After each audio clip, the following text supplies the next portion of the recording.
এটা ছিল একটা কনস্পিরেসি, বাইরে থেকে কিলার গ্রুপ ঢুকিয়ে দিয়ে এটাকে খুন করা হয়েছে। এটা কোনো মিউটিনি, বিদ্রোহ বলতে ওইরকম বিদ্রোহ আমি মনে করি না।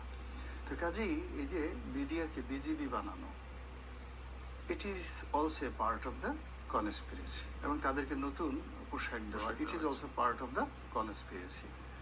তো যেহেতু আমরা একটা নতুন জমানাতে ফিরেছি, ফলে হোয়াই নট, আমরা কেন আবার সেই আগের বাংলাদেশ রাইফেলসের যে ঐতিহ্য, বিডিআরের যে ঐতিহ্য, বা ১৭ বছরের পুরনো বিডিআরের যে পোশাক, এখনো পর্যন্ত আমার চোখে বিডিআর বলতে ওই বিডিআরের পোশাককে যত তাদেরকে মানায়, এখন চক্রা বকরা যে পোশাক, এই পোশাকে আমি আসলে তাদেরকে, এবং অনেক ক্ষেত্রে বিজেপি এপিবিএন এর পোশাক একদম কাছাকাছি কাছাকাছি আমাকে মানে তাদের ভিতরে ঠিক ওইরকম আভিজাত্য পূর্ণ আমার কাছে মনে হয় না।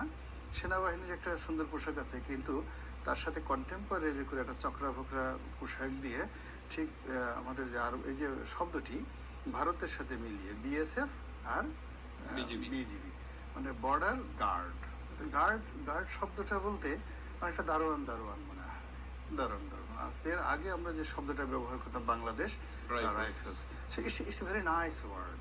তো আমি মনে করি যে অ্যাজ এ হোল একটা কম্প্যাক্ট প্যাকেজ অ্যান্ড সলিউশনের মাধ্যমে আমাদের রাষ্ট্রীয় যে বাহিনী, যার কিনা রয়েছে সুদীর্ঘ ঐতিহ্য, আমাদের বাংলাদেশ পুলিশের যেমন ঐতিহ্য রয়েছে, তদ্রূপ এই যে বাংলাদেশ রাইফেলস, এটার যে ঐতিহ্য, এটারও একটা পুরনো ঐতিহ্য। ফলে ওই বাহিনীটি অনেক ক্ষেত্রে তাদের যে ইফেক্টিভনেস, এবং ওই নাম শুনলে, বাংলাদেশ রাইফেলসের নাম শুনলে বিএসএফ এর মধ্যে যে একটা ভয় এবং আতঙ্ক তৈরি হতো আগে, ওটাকে আমি মনে করছি যে এটা একটা সঠিক সময় তখন এই জায়গাতে তাদেরকে ফিরিয়ে আনা যেতে পারে।